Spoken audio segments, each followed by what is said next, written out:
Hi, everybody. It is Wednesday, and it is what? The Stacked After Hour spot. Welcome, welcome, welcome. I am your host, Natalie Cosby, and welcome to the show for Grown Folks Talk. And tonight we are talking about love and status and key to love. Key to love. Is it money, power, and respect? I had to pull in the locks because I just thought it was too cute. But anyway, y'all get ready. Let's get our cocktails. Keep those fingertips loose because we want to hear your questions and comments as always. And here at SAI, we do what? We keep it lit and enlightening. So, Mr. M, let's get into it.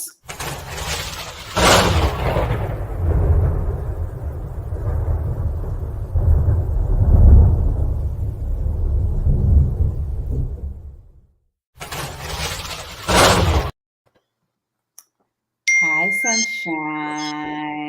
Hello. Hello. It's summer and the sunshine is out, isn't she? Yes. Ah, so girl, I was thinking about this topic and I was just like, status, money, power, respect. What does that mean in terms of how we see ourselves, how people see us, friendships with the people we date, the people we marry? What does it mean, and all that other stuff? And it was Yes, a big topic. yeah, it's an interesting topic. There's a lot of layers to it, and I think we're going to unpack it. And not saying I think status is. We say it's like, oh, status doesn't matter, but it does. I think it It does. is. I know it. Yes. You say that it doesn't because we don't want to be perceived in a certain way, but when we think about people we admire, like the Obamas and Russell and Sierra and whomever, and even how that all fits into I call like the Huxtables, because I think the Huxtables kind of set the stage for all that we're witnessing right now, right? Yes. Yes. And a lot of people aspire to be the next Huxtables or the next Barack and Michelle. Yeah, And yeah. Hmm. right. But I think the thing is when somebody gets married, like for example, when we see a Sierra and Russell, they're like, she got a baby daddy. Yeah. Yes. Yes, there was a lot of judgment on her being Hmm. with Russell, because of course everybody looked at Russell as the nice church boy, nice upbringing, lots of money, great status, ain't got no kids, clean, clean, Hmm. as they call it. Clean, clean. You What know, does that mean? What does that mean? I heard it on the Housewives of Atlanta, Oh Lord, you where got a Federer was like, reality "Get show. my men clean." Okay, clean. Okay. And when they got together, it was a lot of talk about, oh, she got a baby daddy, what he doing with her, he could do better, blah blah blah. But I saw a lot of people are judging based on a number of different things, not only how much money you got, not only where your family comes from, not only your economic, your educational background, but also, do you have kids, prior kids? Were you married before? All of these different things come into how one perceives someone as, marketable for a relationship or not. That's interesting you say marketable for a relationship because I think we all kind of lead with it. I mean, Yeah, I remember you were telling me to watch that show, Love, was it Love love Magic Match Show? Atlanta. Yeah, Yes. and I was watching the girl. I was like, wait, I said, because they always, don't lead with what you do and all that other stuff. But He it's did. kind of what we're kind of cloaked in. We're Yes. conditioned. I mean, we see status on social media. Hell, it is. What is your status on social media, right? Yes, yes, yes, yes. But Natalie, think about it. If you're gonna say, "Hey, I got a girl for you," to a guy, what you Mhm. gonna do? You're gonna say, "Well, she's single, she's this, she's that." You're gonna call out all the things that you think would be desirable for him Mhm. based on what your idea or ideal, what status means to you. Right. I mean, I think when I had put myself back on the market, I was like, okay, I want a Southern gentleman who's well educated, that come from a decent family, yada yada yada. Girl, be careful what you ask for, because Lord, praise the Lord, I got it. But I Yeah, was very clear about what I wanted. Like yeah. You want it I for wanted a us to have specific similar reason. backgrounds. Right, I mean, right, it's not right, right, everything. It's not going to necessarily be a love connection, but I think, you know, our kind of people, who's your people? right, right. And then there's the other status of being chosen. You know, I got Like, married. Y'all are not married. Y'all are single. You know, so that's a different level of status that people are also put on themselves and on others. You know, so mhm, you are in a circle of married people, and they don't want single girls there or single guys there or whatever the case may be. So it's right, all automatic separation of status based on those sort of things. And then you right, have the statuses based on certain groups that you belong to, right? right, right. Because I Social think it group. is. It's so funny. I remember in college, um, I went to an HBCU. See, right there, I went to an HBCU, and and I, you know, I was on campus, and this brother, he was from Memphis. He's like, you one of them Jack and Jill girls, aren't you? I was like, excuse me? I'm like, now I don't know. Maybe I was projecting that. I don't think I was talking about it, You but were one of the girls. I was a girl. Yes, I was. And I was like, how you gonna say that to me? Even though, don't get me wrong, I am proud of my J&J experience growing Hmm. up in that. But I just the assumption that he thought he could say that to me, I felt some kind of way like, Negro, you walking around in Birkenstocks and you know whatever, looking all Hmm. preppy and bougie. Your damn self. How you gonna say that to me? Yeah. It's what you project, you know. It's what you project. You know, sometimes it just come naturally, and sometimes it's what you were brought up into. You know, Yeah. your family was like that. This is how, you know, you were taught to carry yourself. So of course, you But a know. lot of us, you know, a lot of us have we're not brought up into that, but have a sense of class and grace. Right, You know, right, I, right. my thing is, like I don't want us to pigeonhole ourselves because of pedigree either, right? Right. You look like you from Maryland. Exactly, Quiet Storm. We look like we from Maryland. Yeah, Yeah, right. So it's just like, do you wanna pigeonhole yourself? Like, right, when we were on the street, exactly. So man, he's yeah. like, We were in Brooklyn at the Biggie well, the Biggie celebration, and this guy was like, "The three of y'all are not from here. Y'all look like y'all from Maryland." Maryland. I said, Maryland? I was like, That was hilarious. that was hilarious. No, Mhm. but yeah, it's really interesting to kind of see how people just Perceive you and right, what they're looking for, and right, and and how much they weigh certain things about you, and what they perceive status to be, because it means something different for everybody.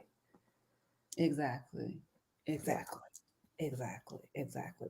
Because we Well, could be, I mean, there's some great girls that's probably like reformed hoes, you know, getting themselves together in the church. look, let me say something. Cardi B is the queen of "I Have Arrived." Now, some people be like, she still don't got good status.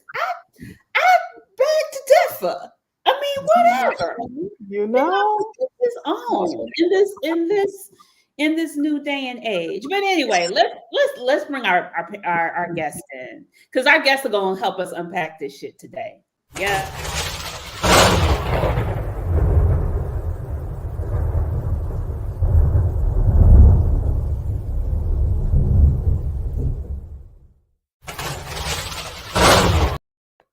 So let's welcome. We have some newbies tonight. We're gonna, well, at least new to the YouTube channel.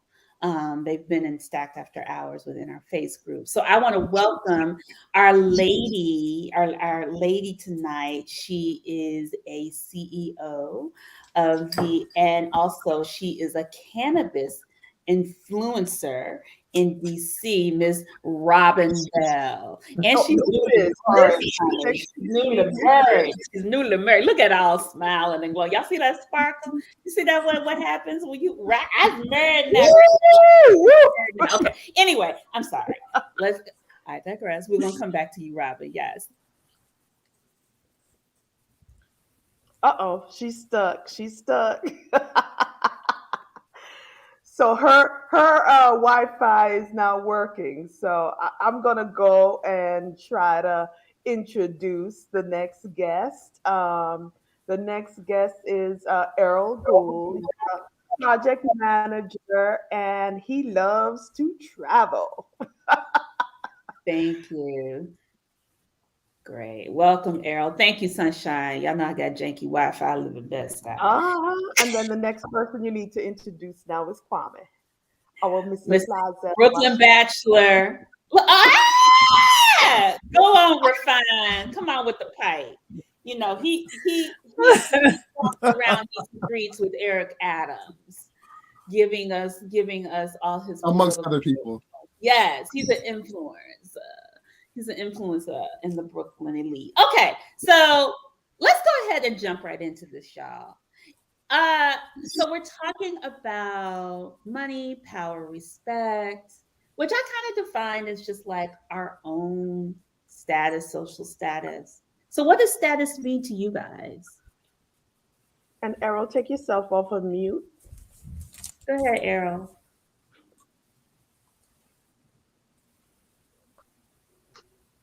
I wasn't getting the full screen. That's okay. What does status mean to you, Errol? What? Status? I guess status probably means that you have something that others want to achieve. Mm, Hmm. I like that. Okay. You have something. That's what it means to you. Yeah. Okay. All right. You have something that others want to achieve. All right. That's I a mean, good. it could be a good. No, I think that's great. I think it's inspirational, Mm-hmm. Okay.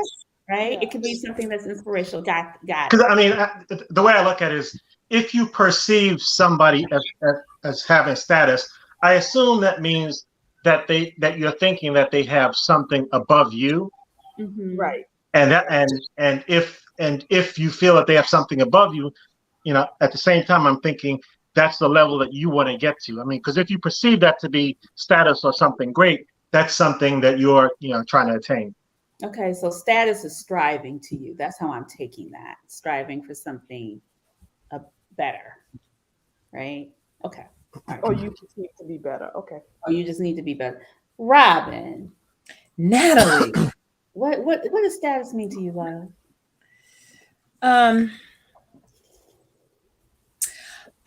My perception of status is it's not necessarily a I think it's kind of a moving target. I think status can mean many different things depending on whether it's in your personal life or your professional life. And I think that it's one of those things people kind of fall into that box. As you were saying earlier, like trying to keep up with the Joneses. Mm-hmm. I think over the years, for me, I have really kind of gotten away from that more and just be mindful of what's meaningful to me. And if it's something that someone, because sometimes status has a negative connotation. Status can also bring on a negative connotation. Yeah. Where people say, for instance, they make a comment about a social group that you belong to, because maybe they see that as a step up from where they are, or a step that they want to achieve, and it's something that you've done and you've belonged to. Maybe there's a business group that someone wants to join, and so there's a status. So I think status is like I said before, a moving target, and I don't subscribe to any sort of a quality of a goodness of a person or themselves or their personal life because they belong to a certain group or don't belong to a certain group. Right. Right, right, right, right. Right. I like Got that. it. Yeah, we're going to touch upon some of those points later, Robin, because I agree. It is kind of a moving target to a certain extent. Kwame, at this point, being Kwame, what does status mean to you? I'm really interested in what you got to say. Not saying I'm really. I'll be I'll be succinct in my description of it. So, if I could put one word to it, it's value. You could be born into status. You could attain status throughout your life, and status comes in many forms. Status can come with financial. Status can come with the social aspect of it. I have experienced that in terms of, because I didn't know you were in Jack and Jill. I was in Jack and Jill too. And when I went to an HBCU, I immediately gravitated towards other Jack and Jill alums on campus. And we other people and ourselves put us in a group where people thought we were better than them, and in a little bit we thought we were better than other people because of our experiences, the last names and the families that we belong to. And it was something where people either wanted to admired it, wanted to break into it, and wanted to achieve that status that came with that perceived value. So I would just say that it's if I could put one word on it, value. I got three. We got achieve, we got a moving target, and we got value. Okay. All right.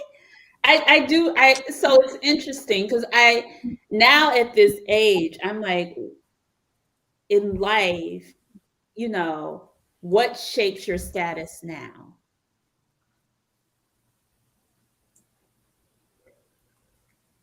So I'm glad that, could I just say something? I'm glad that Kwame actually said that when you belong to a certain group, you kind of like relished in it a little bit, right?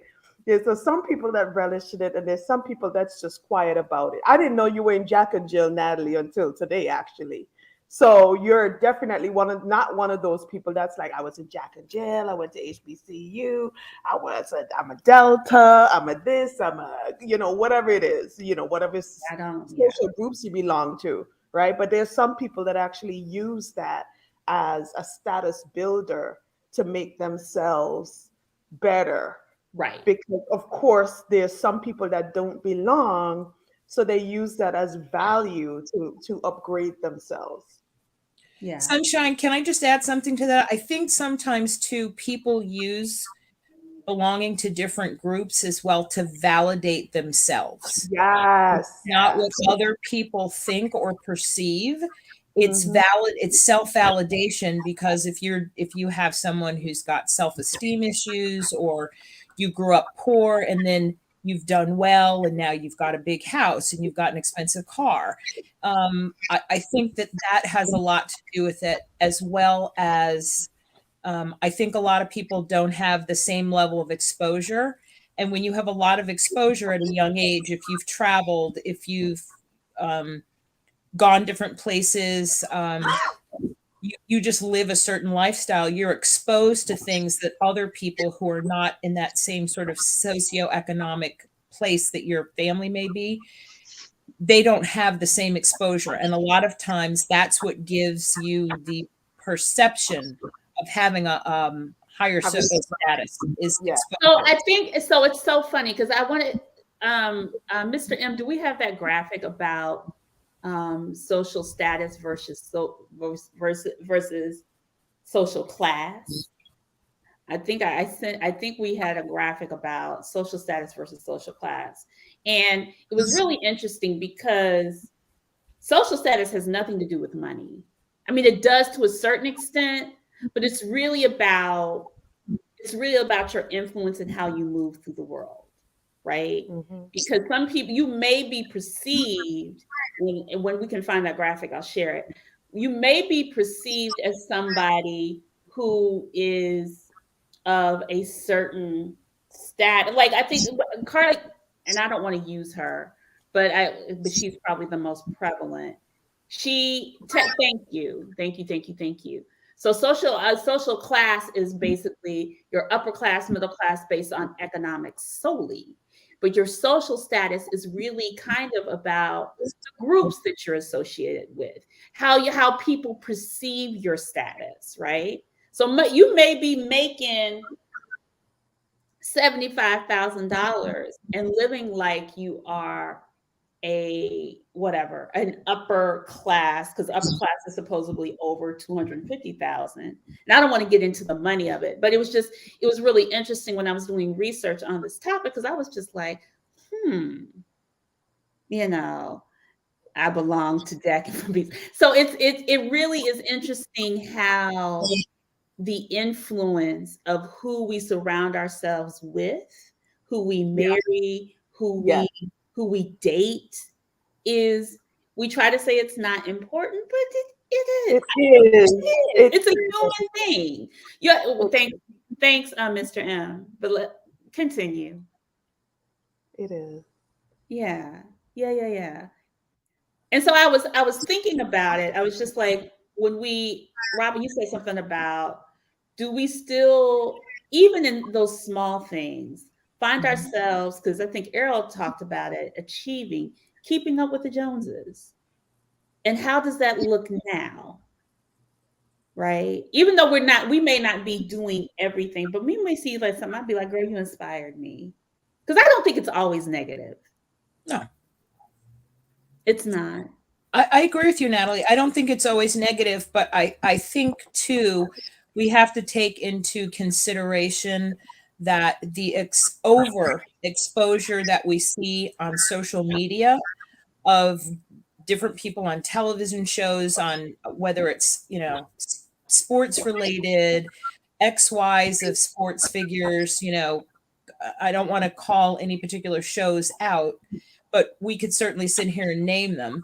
But the overexposure on social media, on television in particular, and just some of the women come across as complete lunatics. Right.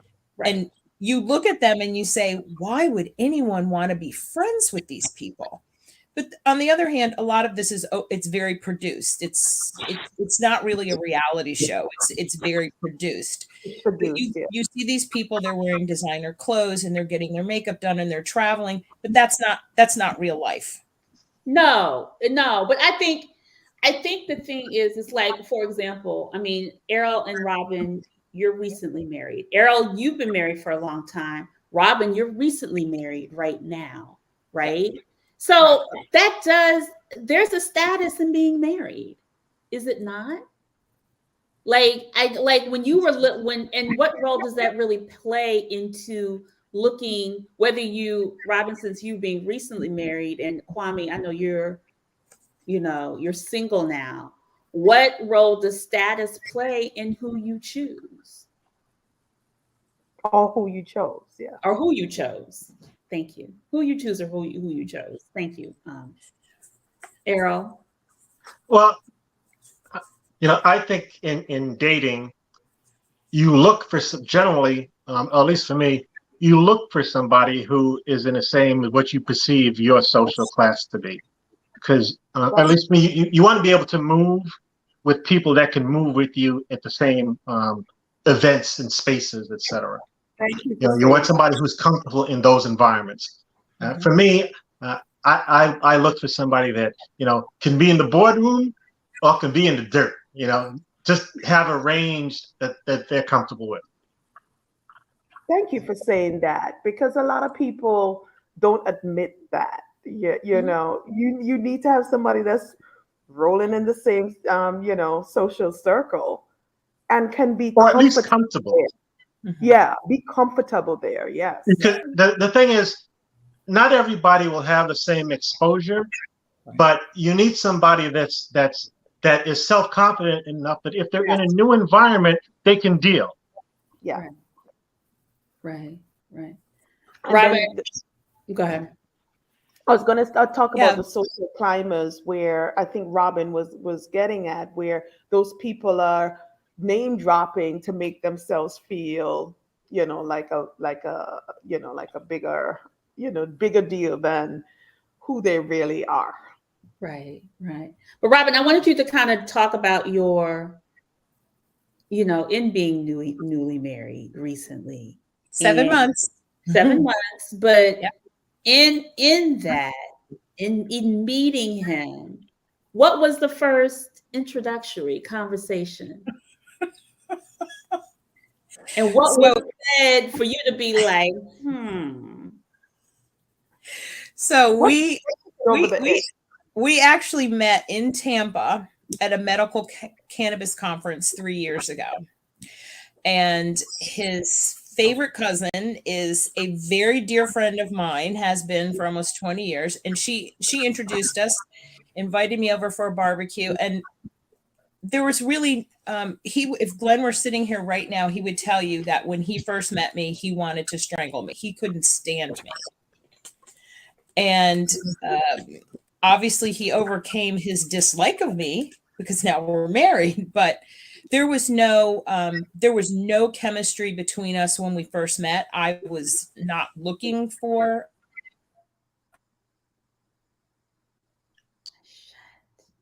okay, she froze. Okay, we'll come back to her. We will come back to her. When she comes back. Kwame, I thought about this because I know you're out in here. You out in these streets. So when I you can hardly hear you guys. oh my gosh. Can you hear me Can't now? hear Can Yeah, you the volume's relatively low for me as a well little. in general, okay. and I've got my phone maxed out Yeah. on the volume. And I can Wow. Y'all don't talk about Antigua's Wi-Fi again, okay? Just so you know, you know what? You all in know the what? all y'all got Wi-Fi issues. I Just saying. know, right? Tonight is you know what? Mercury's in retrograde, but we're gonna talk about it a little bit later. Oh, Hey, yeah. Kwame, can you Okay. hear me now? Can you hear me now? Okay. So I was saying, it's just like in your relationships and thinking about status now as a single man, how has it kind of moved for you? Because you said it has value. Can you hear me? Yes. Yes. Yes. Yeah, Okay. All right. So like I said before, I recently jumped back into the dating market after being Mhm. out for about 8 months or so. And uh, I'm on a couple of dating apps, but I'm also out and about. And it's interesting that I have various quote unquote markets to choose from, and I choose to look for certain likes. And he's in and out. And here we go. What is going? Lord have mercy. Okay. Can you hear me Man, now? That Am I back? I, Oh, there he is. we are back. There he is. There we go, Kwame. okay? Okay. Am I back? Yes. Okay. I like what Errol said. I look for individuals that can hang in the boardroom and can hang on the block. So that interests me, where Jack and Jill women were in the past were a tad elitist, you know, and I saw that that's not something that I really wanted to put myself into. But I didn't want someone who was, around the way and was quote unquote ratchet either. So I like that balance. I'm looking for that balance. You know, I like someone who doesn't mind Mm. going to the vineyard, Okay. and Okay. I like Oh. someone that doesn't mind going to a street festival on Tompkins Avenue. So that balance to me is what I'm looking for at this stage. I don't even know if you guys can still hear me though. We can. We yeah, we can. can. We We can can. hear you. We Yeah. can hear Yeah. you. We can totally hear you. So it sounds You like sure? Because it keeps yes, going in and out. yes, we can. Okay, yeah. So it's I get a lot of Okay. I'm going Yeah, in I and think he's out. having issues with his Wi-Fi because he's freezing on my This is screen. I'm so sorry. People are saying Okay, we need it's to all right. upgrade their Wi-Fi status. The I agree. Wi-Fi in Bed-Stuy is whack. Me and Kwame are in Bed-Stuy. I don't know what that's about. So I want to kind of move Yeah.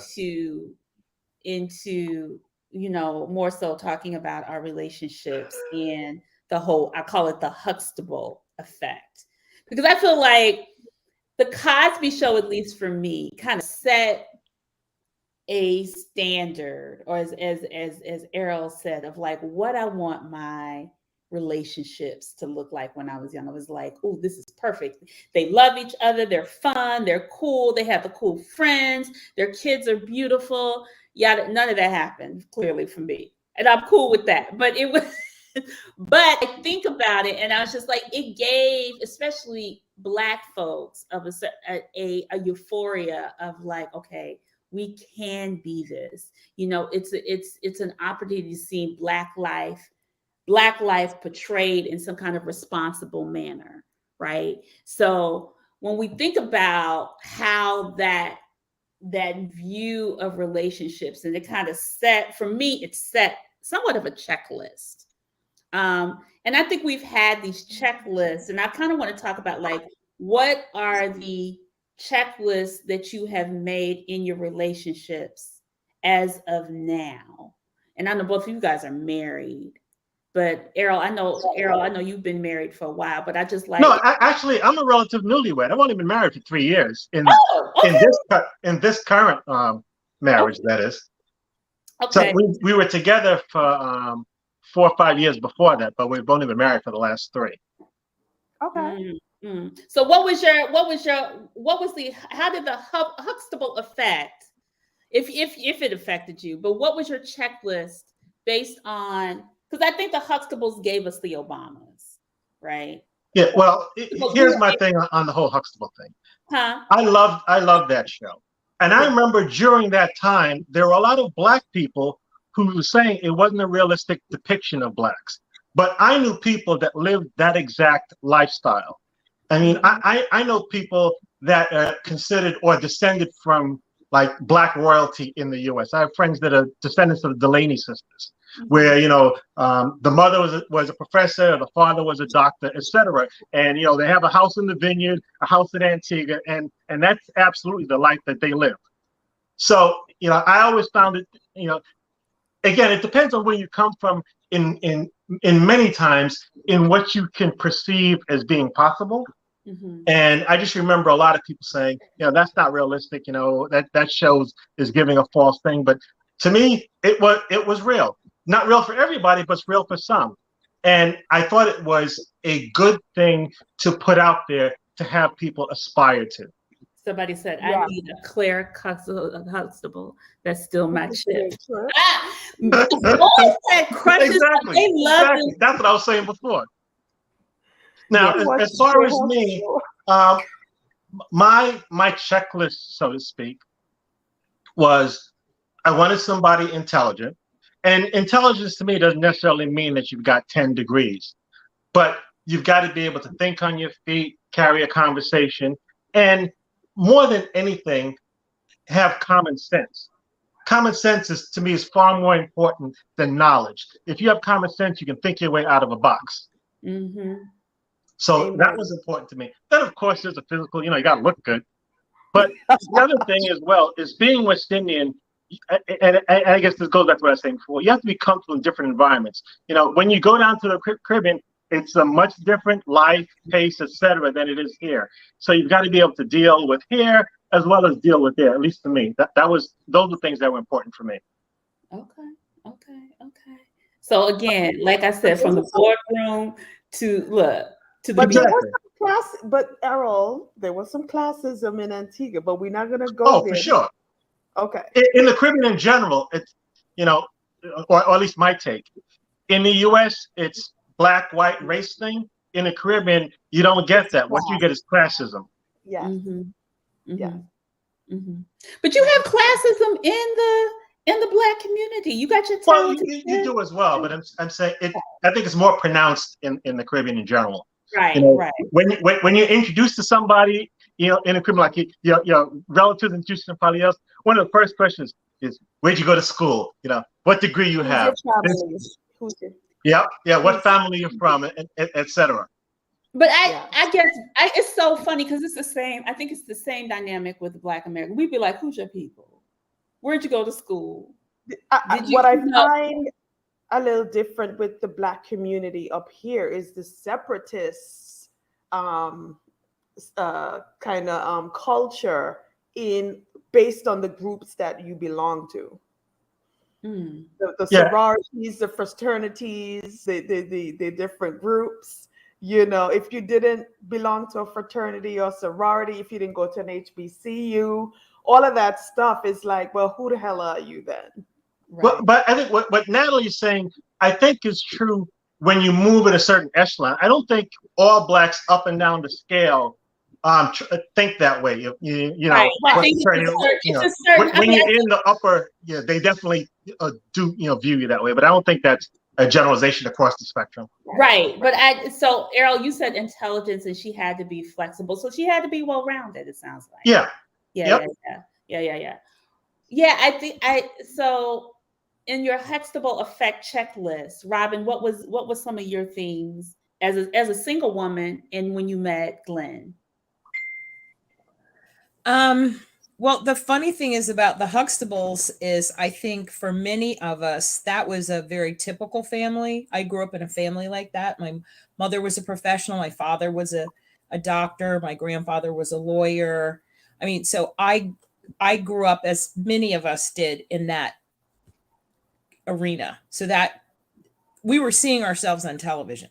Mm-hmm. That the Huxtables to me was who I was used to seeing, who I was used to being around. So for me, it was less, I guess, aspirational in terms of wanting to meet someone like that.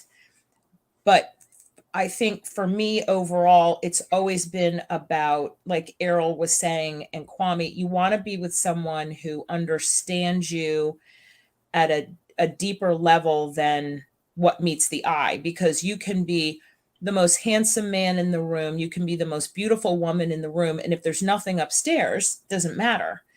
For me, intellect, high intellect, intelligence, kindness, respect, and in our household, a great love of football. Um, so just meeting people where they are. And sometimes people are at different places, but I also think what plays into this too is when you're at a certain age, when you're over 40 and then you hit 50, things are different. And when you talk about with your friends who are still single, talk about being in a different mindset. It's not that you feel that you're better than them. It's people categorize you differently when you get married. I mean, now all of your women friends that are married, I mean, it's like I discovered plutonium and a cure for cancer all in the same day. Because they So accept you. No, they They're like, accept you. oh They my want you God, around. you're married now. I'm like, yep. And I'm still as crazy as I was before, maybe a little bit more so. But it's like I discovered a cure for cancer on Mars. So I'm glad you actually brought that up because I do have a question about married people versus single people. I know sometimes you have these gatherings and you're like, oh, I'm just gonna, invite married couples only, and single people have the plague now. So is that's what's happening now with you, Robin and Errol? I mean, I have people that I've been friendly with for years who are now, oh, we'd love to meet your husband.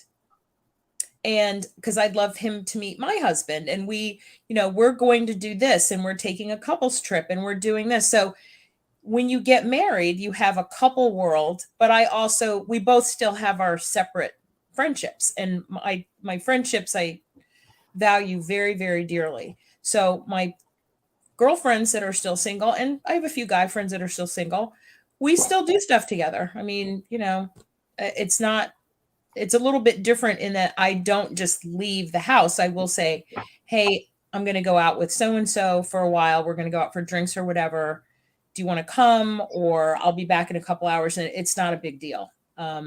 Yeah, but it's a very different world that you live in when you're now married and you were single for a long time before. It's very different. Mm-hmm. Yeah. I mean, Kwame, I know Kwame, you are back to being single. You were married. So when you think about Kwame's Wi-Fi is out. is done and he's frozen with that. Yeah, he's frozen. Yeah, he's in Antarctica. Okay, well, I can answer until he gets back then. Yes. I just want to touch on one thing before I answer the question about the previous thing of my checklist. In a dinosaur age, in my 20s, I was interviewed by Chocolate Singles, and they were asking about what I was looking for. And the thing that I said back then is, I'm looking for a woman who could beat me in Scrabble. And did you find that? Oh, so Janice Adams said, when I was single, my social status changed. I wasn't invited and treated very differently. Mm-hmm. Yeah. Yeah. So Errol, are you For aware me, of in terms of marriage and single, I'm a pretty social person, so I've got a fairly large group of friends, both married and single. And so we go out a lot. We actually still party in the clubs. So we go out with singles and couples. We tend to travel with couples, not necessarily married, but couples that have been together some amount of time. But we still get together with friends and play cards where there are a bunch of single people. So we don't limit ourselves to everybody that hangs us got to be coupled up or anything like that. We're just social, period. So I wonder if it's different. I feel like, is it different with men versus women? Because I know like women are like, I don't want you around my husband. But every single woman don't want your husband. Not every single woman wants your husband, but there is a dynamic when I feel like when people are, especially I think with men, it's fine if the single man comes around some married couples, because I think, well, maybe I'm wrong. See, I don't know that there's a dynamic. I believe that there are certain women that think that, but I don't know that there's a dynamic for real. But there are women that don't believe that their significant other should have any single female friends or any female friends, period. Because I've seen that, and that's born from insecurity. Female friends? What about her single friends that are female? I mean, can they be invited to the party too? Oh yeah, absolutely. The single female friends of your significant other will often ask you, "You got any friends? Got any friends? Got any friends?" Right. You're trying, but you are trying to, right, because you're trying to match with people of like minds, right, of similar status, right. And so it's so interesting because we see like now that the Obamas have moved to the vineyard, everybody's like, well, how do I get into that house? How do I want to be invited to that party or whatever. So it's always interesting, like when you think about who's in your tribe, because we're going into this we're talking about friends and your single friends and so on and so forth, like the value of your tribe and the importance of that. And like, how would you describe your tribe now at this point? Basically. By the way, Janice says she can beat you in Scrabble, Errol. Yeah, they don't know. They don't know. I'd give it a shot. I'm pretty darn good at Scrabble. I'd give it a shot.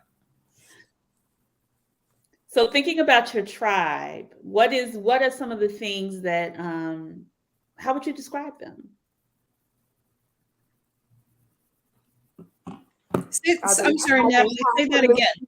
I said based on, because I was thinking of, so since we're talking about status and we move in certain circles, and we're talking about, like I said, I always say when I think of the Obamas, they have like the coolest friends, clearly because they're the Obamas, right? And people want to be associated with them, and they only associate with a certain, I'm not gonna say they only associate, the people that they associate with publicly, it's like, well, we don't know. We really don't know that. We just know what we see. Yeah, right? right. I think that's what happens. I think that happens a lot with people. They're like, oh, that seems like a really cool group, right? Or that seems like that's a really cool whatever. I want me and him, because I think couples, like, you start to move together. You're like, let's get in that circle. How do we So get in that's that? my take on Facebook. People project their best selves. You really have no idea what's going on in their lives. You only know what they want you to see. That's right. Exactly.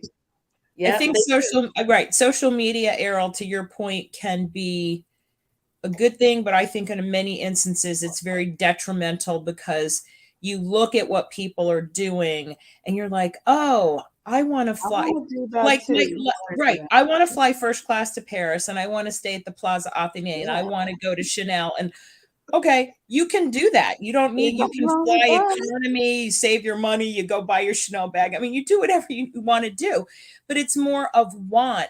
But I think your social circles, if you're mindful of the person that you are, your social circles expand in different ways. But for some people, they contract, because for some people, when they get married, and I think unfortunately, a lot of men are unduly influenced by their partners' insecurities, jealousy, whatever. And like you were saying before, now you can't have any female friends, or now you can't go out with your guy friends and watch football. I'm like, if you want to go out all day Saturday and watch football, have a great time. Like, I don't have to be there. I think your mind, when you get married, should expand, and you should become more open, not more closed. I feel as though I was pretty open before we got married, but I think I'm a more open person now, because I'm very secure in myself. Natalie, you've known me for a long time. Sunshine, you've known me. I mean, I'm not an insecure person. So I'm fine with you're it. not. So, No. Robin, but I have a question though, because you said your tribe has expanded. Is it because you're married?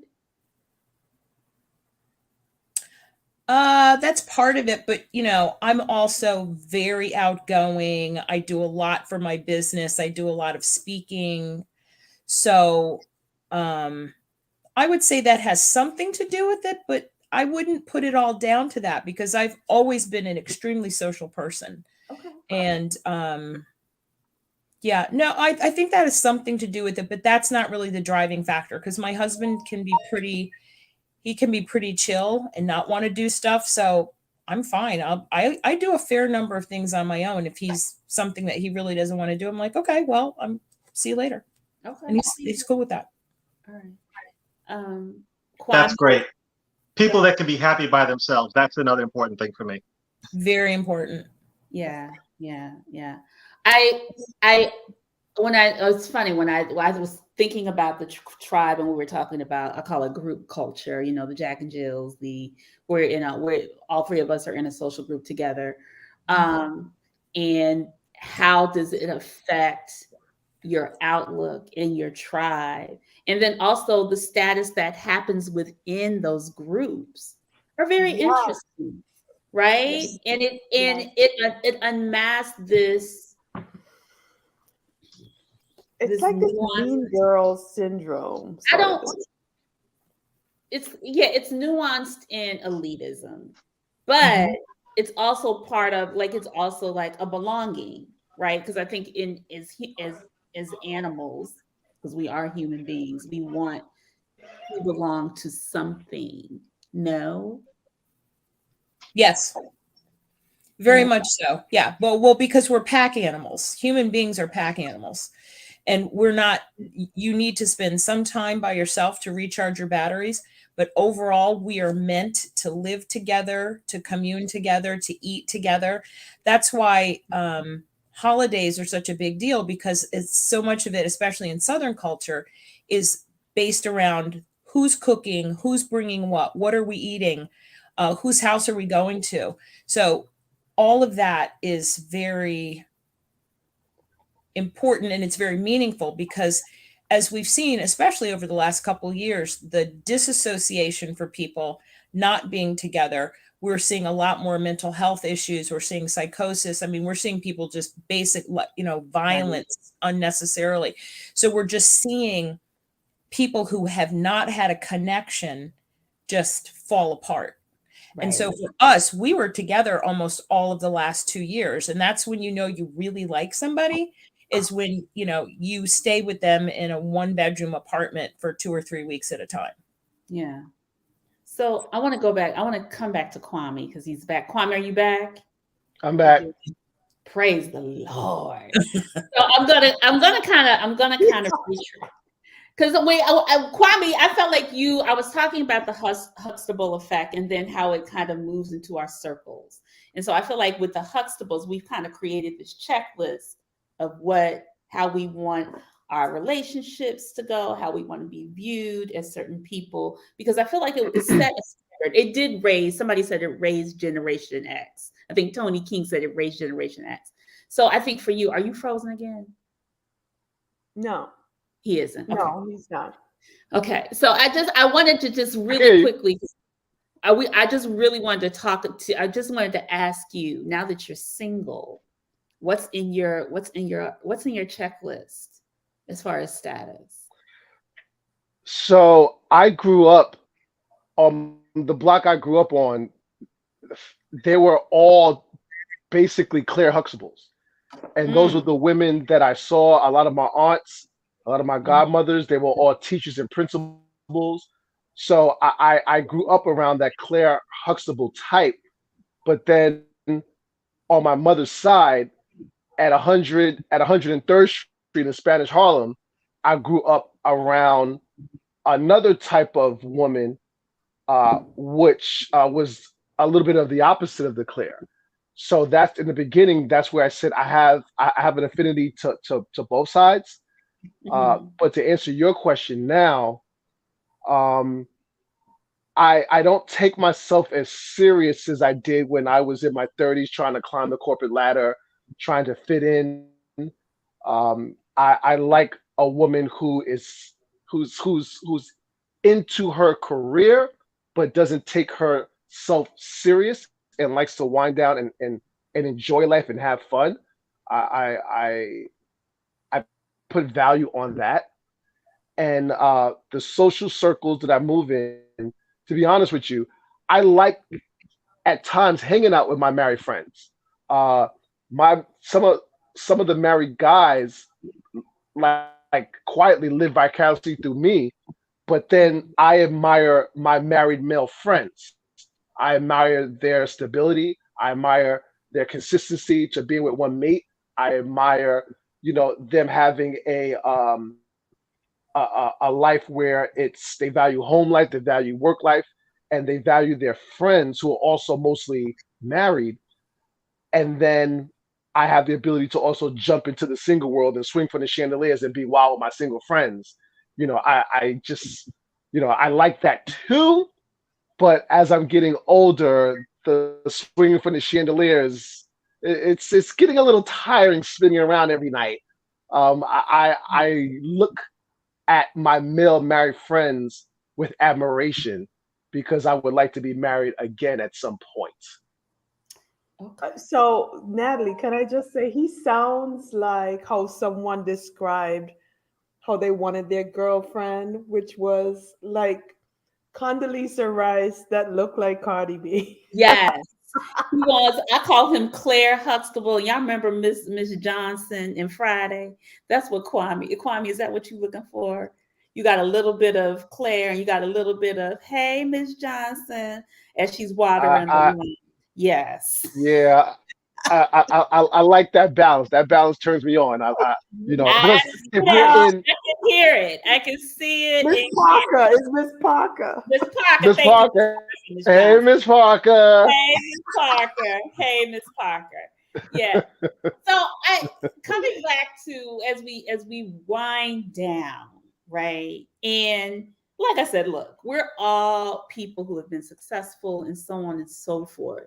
But I how do we how does status show up positively in your circles?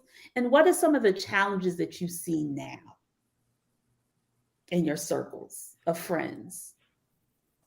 Well, I'll say status is not a real thing. Status is a perception. Any status that somebody is ascribed to is based on somebody's perception of them. Like I Yes. don't think of it in terms of a real thing. It's what it means to someone else. Mm-hmm. If that makes any sense. It Yeah. does. Yep. Right. Yep. It does. Kwame, go ahead. Oh, It sorry. does. Go ahead, Robin. I'm sorry. That's I okay. want to pick. Go ahead, Kwame. Go ahead, Kwame. Okay, I want to piggyback on Errol's statement. Status is smoke and mirrors, because you'll see, you can go all the way back to college where individuals, wanted to join a fraternity, wanted to be part of a sports team, and then you thought that fraternity was the it club or that sports team, and then you got into that, and you were like, these people are corny, or you needed this fraternity to increase your status. So at our age, look forward to 20, 30 years from then, it's a lot of smoke and mirrors. You're your own, you and your friends are your own social circle. At this point of our lives and at our age, we really don't care anymore. I don't really care anymore what people think. I could care less. I'm doing what makes me happy, but I'm staying, in the minds of decorum. But I'm doing what makes me happy and being with my friends. That's my social circle. I'm not aspiring to be with this person and that person at this stage of my life. Good. That's awesome. That's awesome. Miss Robin.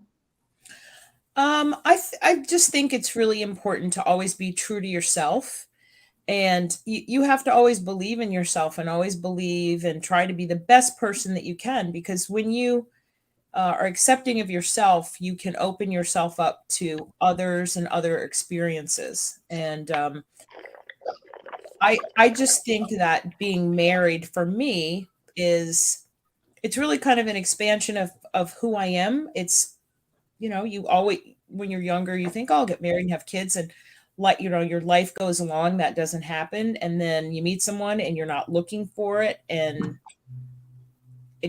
things just come together, but you always have to be mindful. And we just lost her.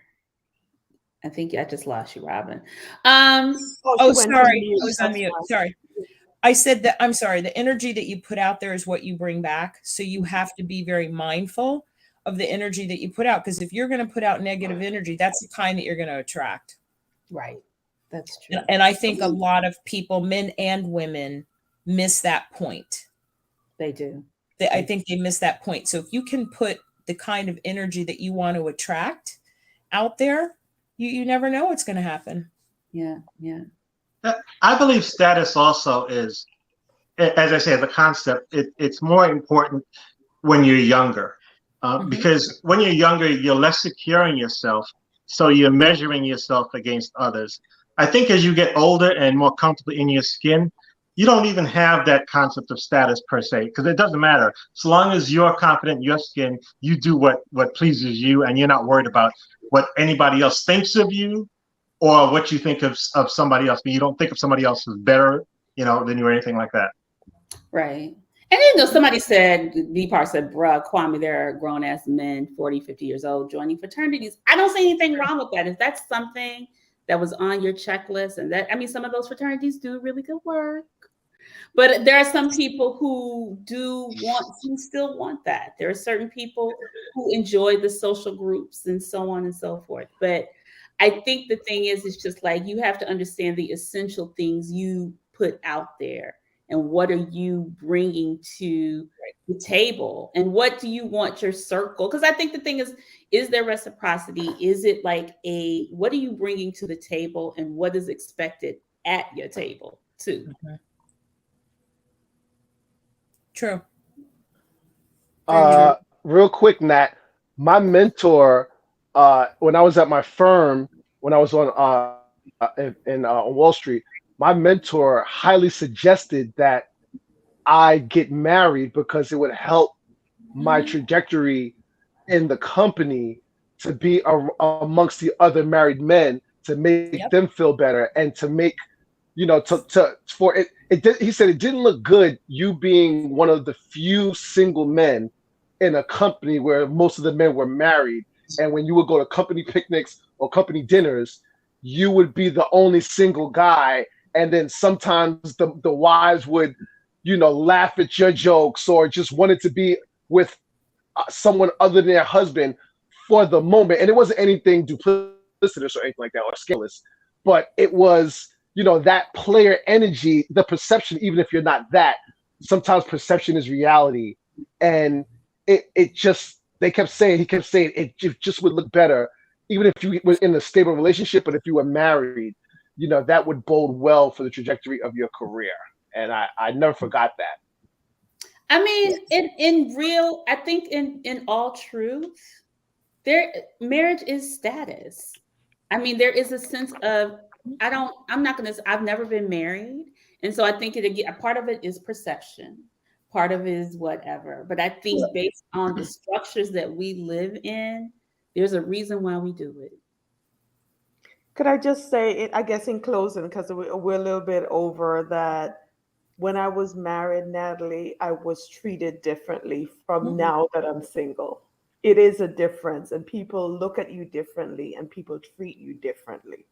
Yeah, what Kwame said is absolutely true in conservative corporate environments. When you're in the Fortune 500, it's exactly like what he said. Yep. Yeah. I think, I just want Black folks to, especially us, because we are talking to us, to open up your mind, open up whatever your checklist is, don't be married to it. Believe in it and understand, like, okay, I may be missing out on some experiences. I may be such and such. And hopefully, if you still are a person who holds on to status. I think a lot of that is old world, though. I think the new world is very different. In the age of Google and Twitter and Facebook, those corporations that, got gyms and game tables there, the way that people are allowed to be themselves is very different than old world corporate 500 in terms of the way you're viewed. Right.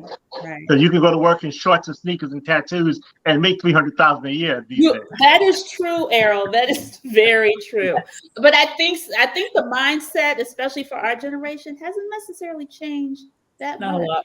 It hasn't really adjusted. I'm talking about for Gen X and my late baby boomers. I think it's a little, not saying we're stuck, but I think we do believe in certain aspects of this, because I when I go into my social groups, I see it. It happens. So I think, it's interesting. Yeah. Yep.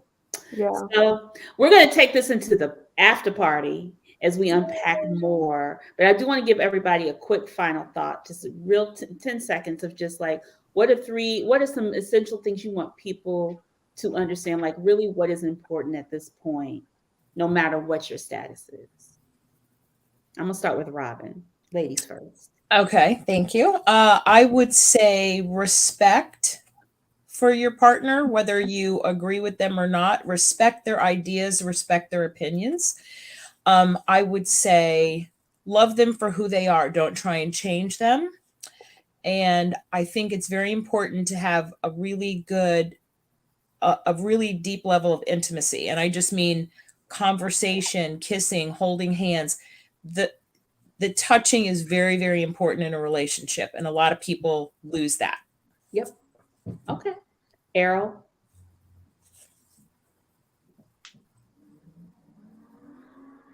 Can you hear us? Errol? Yep. Okay. I was just giving you just a final word. And so what are the essential things that you think people should? Well, the funny thing, if you hear noise in the background, that's my daughter, who's just moving in today. Okay. And she and her husband to be, they'll be married in a month, are the Huxtables. He's a doctor starting an internship, and she's a ridiculously compensated Goldman Sachs employee. I can only imagine the life that their kids are going to have. Okay. All right. Cool. And Mr. Kwame.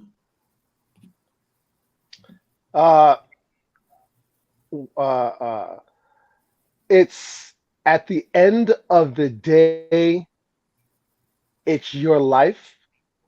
You have the right to be happy. You have the right to choose what you want. and the hell with trying to be accepted. It just matters what you and your partner decide you want to be with. You guys could move to Antarctica and be happy, and that could be the end of your chapter, and that's it. That's all that matters is you and your partner's happiness. Yeah. Sunshine. At this point in my life, I don't care what your status is, as long as you can take care of yourself, and as long as these pearly whites are showing throughout my relationship, it's important. The most important thing for me is to be happy. That's it. Yeah. Thank you, everyone. And my final word is love yourself, accept yourself, but also don't compare yourself to other people. You don't know what their life is. You don't know what they are doing, because their status and your status may be, it doesn't even matter. Again, like Errol said, smoke and mirrors. And don't believe what you see on social media. Right. And don't believe the hype. As Flavor Flav says, don't believe the hype. Okay. I got some good titties on social media now. Okay.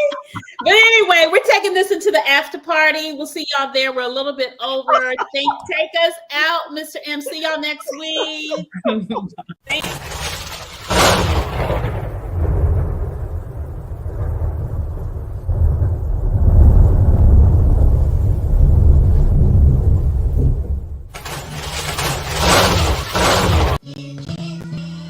This one's for you, girl.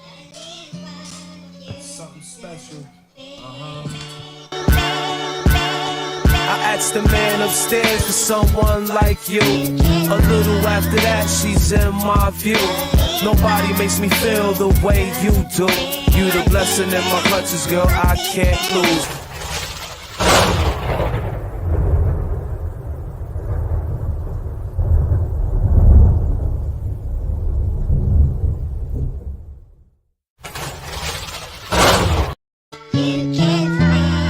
This one's for you, girl.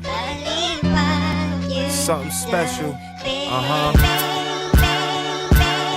I asked the man upstairs for someone like you. A little after that, she's in my view. Nobody makes me feel the way you do. You the blessing in my clutches, girl, I can't lose. I asked the man upstairs for someone like you. A little after that, she's in my view. Nobody makes me feel the way you do. You the blessing in my clutches, girl, I can't lose. I asked the man upstairs and he sent you down. Right now, it's epiphany, crazy chemistry is found. My mission is to get you home where it's safe and sound. We could try to have fun, hun, as long as there's no haters around. In this arrested development, we would imitate cars, just crash into each other so we could settle in the pleasure. She the sparkling jewel, hitting in the lost treasure. I do just about whatever to see that pretty face smile. Whole girl so versatile, she's my Jill Scott, taking a walk with me up the block. Or she's my A-Keys, put my head on a pillow. And the secret she keep, but she's my MJ Blige. What's the 411, hun? What's the 411, hun? You got it going on, yeah, she got it going on. Take me to L Hill. On top, we could chill, my love spill. Everything is everything for real, baby. I asked the man upstairs for someone like you. A little after that, she's in my view. Nobody makes me feel the way you do. You the blessing in my clutches, girl, I can't lose. I asked the man upstairs for someone like you. A little after that, she's in my view. Nobody makes me feel the way you do. You the blessing in my clutches, girl, I can't lose. How she came across kinda threw me off, but I'm still on course. Like Robin Thicke said, without you I'm lost. I'm the director, she the direction, leaving a trail that ends in paradise, far away from the bad life. No worries at day and night, together we spar. Sometimes wherever we are, make sure to hook it up proper. Call her Miss Enchilada, cause when she see me, she gets so cheesy in the city. Guys try to push up, and she turn them down silly.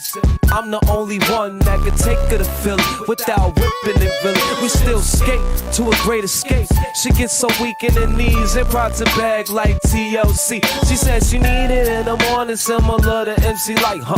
The rough and that tight, make sure to keep her feeling right. Can't play with my yo-yo, that's a no-no. I'm her dude like Ice Cube that hold her down on Crenshaw, baby. I asked the man upstairs for someone like you.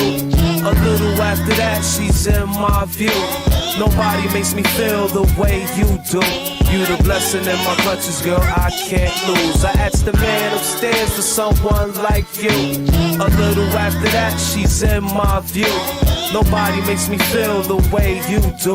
You the blessing in my clutches, girl, I can't lose.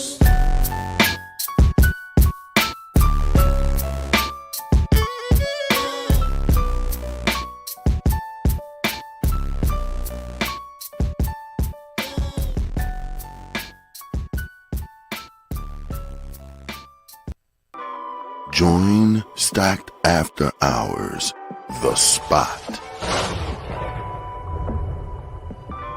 where grown men and women gather to have candid, also honest discussions about the state of life, love, and more. The Spot is a hybrid of in-person and weekly virtual gatherings. Join our Facebook group and answer our daily questions. Subscribe to our YouTube for our weekly live talk shows and join us on Zoom for our talk show after parties for lively conversations with other opinionated, grown, and sexy professionals. Just search, like, follow, and subscribe to Stack After Hours on Facebook groups and YouTube. Also like and follow our brand pages at Be Stacked Wellness on Facebook and IG. So wherever you are, at home or abroad, pull out your laptop, tablet, or smartphone and join in the conversation with the members of Stacked After Hours. The Spot by Be Stacked Wellness. See you there. As you know, and if you are new to the Stacked family, we always keep our conversations lit and enlightening.